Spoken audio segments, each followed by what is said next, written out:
अस्सलाम वालेकुम। बिस्मिल्लाहिर्रहमानिर्रहीम।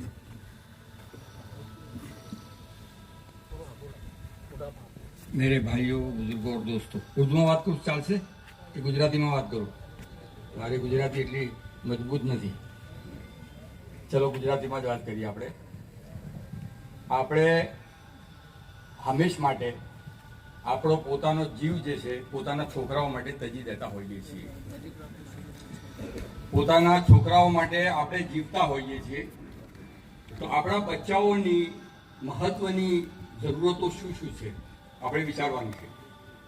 મહત્વની જરૂરતના અંદર એક તો એમનું ખાવું પીવું છે, બીજું દવા દારૂ છે, ત્રીસરી વસ્તુ તાલીમ અને તરબિયત છે.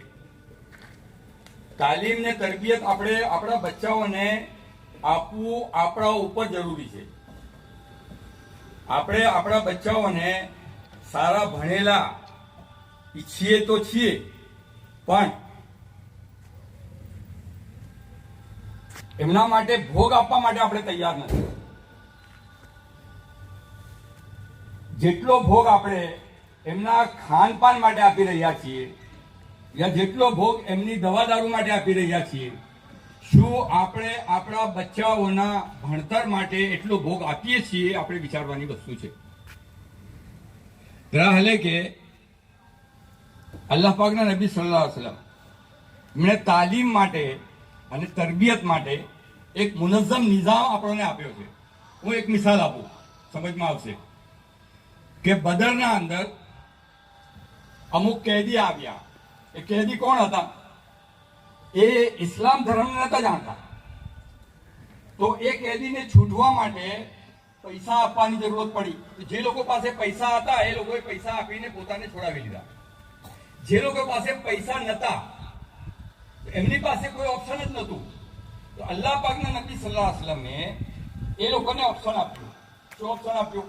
ઓપ્શન એ આપ્યું કે તમે અરબી જુબાન જે તમે જાણો છો, લેંગ્વેજ, એ લેંગ્વેજ તમે અમારા લોકોને શીખવો. એક કેદી સાથે 10 જણાને કર્યા અને એમને શીખવવા પર એમને મજબૂર કર્યા અને એ શીખવ્યા બાદ એ લોકોને આઝાદી મળી. તો અલ્લાહ પાકના નબી સલ્લલ્લાહુ અલૈહિ વસલ્લમ પાસે શિક્ષણ કેટલી મહત્વની વસ્તુ હતી એ આપણે સમજી શકીએ. માટે આપણે અગર આપણે ઈચ્છતા હોઈએ કે આપણે આપણા બચ્ચાઓને સારો સંસ્કાર આપવો છે અને સારી તાલીમ આપવી છે, તો આપણે કોઈ પણ વખત વગર વાસણે કોઈ વસ્તુ આપણે લેવા જઈએ તો ન મળે. તાલીમ લેવા માટે આપણા પાસે વાસણ સારું રહેવું જોઈએ. કોઈ વસ્તુ કોઈની પાસે માંગીએ અને કોઈ વસ્તુ લેવા માટે આપણે પાસે ન હોય તો એ વસ્તુ શામાં લેશો? આપણા પાસે સારી સ્કૂલ ન હોય તો આપણા માટે મુશ્કેલીઓ છે. હવે આમાં તકલીફો ક્યાં ક્યાં છે એ આપણે શોધવાનું છે. શું કારણો છે જે કારણોના કારણે આપણે આ પરિસ્થિતિ પર પહોંચી ગયા છીએ કે આપણી સ્કૂલ બંધ થવાની અણી પર છે? જે લોકો ભોગ આપી રહ્યા છે એ લોકો ભોગ આપી રહ્યા છે, અને જે લોકો ભોગ નથી આપી રહ્યા, જાણે એવું લાગી રહ્યું છે કે એ લોકો આ સ્કૂલને પોતાની સ્કૂલ જ નથી સમજી રહ્યા. એટલે જ ભોગ નથી આપી રહ્યા. જ્યારે આગળ સમજતા હોત તો ભોગ આપતા હોત. માટે આપણે બધા સૌને વિચારવાની જરૂરત છે કે શું શું કારણો છે. જેવી રીતના કાકાએ આપણને બતાવ્યું કે આ ટાઈમ પર ઘણી સ્કૂલો આજુબાજુમાં નવી ઊભી થઈ, એના કારણથી છોકરા ઓછા થયા. પ્રાથમિક શાળામાં 8મા ધોરણમાં આપણા ત્યાં 40 થી 50 છોકરા હોય છે. એ 8માંથી 9માં આવવાના હોય છે. તો એ છોકરા જાય છે ક્યાં?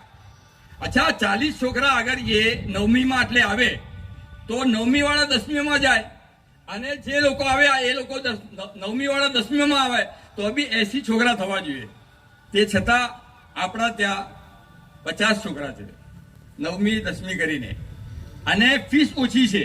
તે છતાં પણ આપણા છોકરા આપણા અહીંયા દાખલા લેતા નથી. કેમ? એમની પરિસ્થિતિ એટલી ફીસ આપવાની પણ નથી. એટલા માટે એલએસમાં, અડનમાં, જ્યાં ફીસો બિલકુલ નથી ત્યાં લોકો ભણવા જાય. ફીસો નથી ત્યાં પોતાના છોકરાના ખાવા માટે પેટ મારીને આપણે કામ કરીએ છીએ, બાકી એના ભવિષ્ય માટે તાલીમ એના કરતાં વધારે જરૂરી છે. એના માટે આપણી પાસે પૈસા નથી.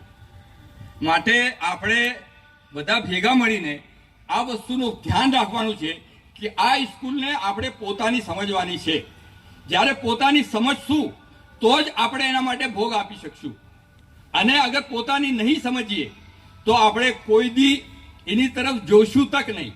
આપણે જોઈએ છીએ કે આપણે આ સ્કૂલમાં કેટલી વખતે આવીએ છીએ, વલીમા વખતે આવીએ છીએ, વલીમા થતા હોય એના માટે આવીએ છીએ. બાકી સ્કૂલની તાલીમ વિશે આપણે ન કોઈને મળીએ છીએ, ન આપણા પોતાના ગામના વિદ્યાર્થીઓને ભેગા કરીએ છીએ. બીજી તકલીફની વસ્તુ એ છે, કાકાએ જે રીતના કહ્યું કે 850 વિદ્યાર્થીઓ એટલેથી નીકળ્યા. જે વિદ્યાર્થીઓ પોતાની સ્કૂલથી નીકળ્યા છે એ વિદ્યાર્થીઓને પણ તાજુબ છે કે પોતાની સ્કૂલ માટે એમને પોતાની કોઈ લાગણી નથી કે જે સ્કૂલના માટે કામ કરે.